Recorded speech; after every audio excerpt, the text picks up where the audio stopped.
So the gopis are showing the standard. This is the standard bearer, the standard of how to be a gopi.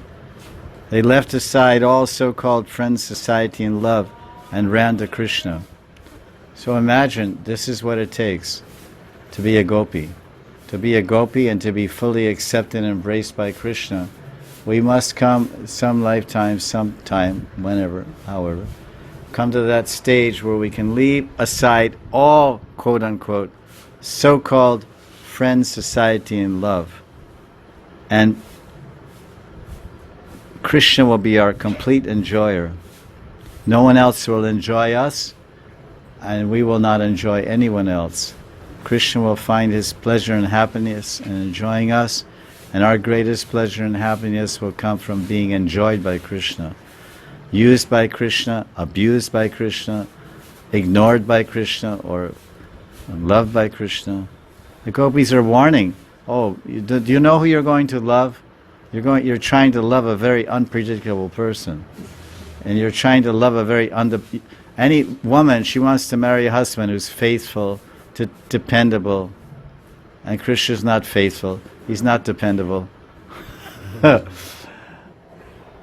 And they want to marry a husband who's very encouraging and very positive. And Krishna is sometimes very discouraging and very negative.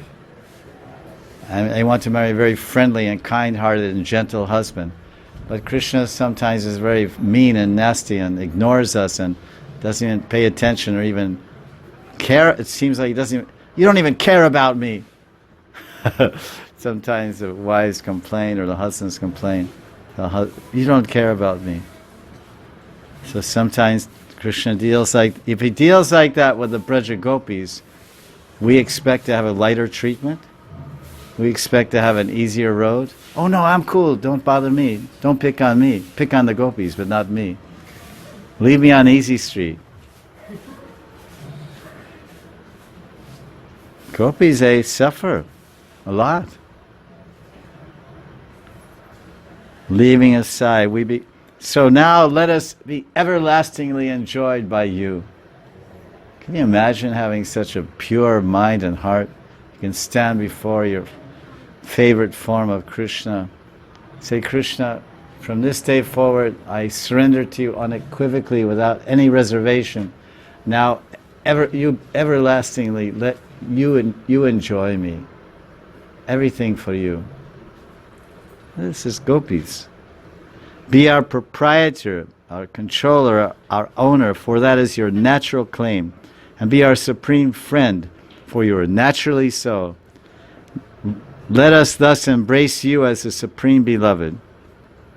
It's very sweet, very intimate purport by Srila Prabhupada. How can we not appreciate that? Seems very nice to me.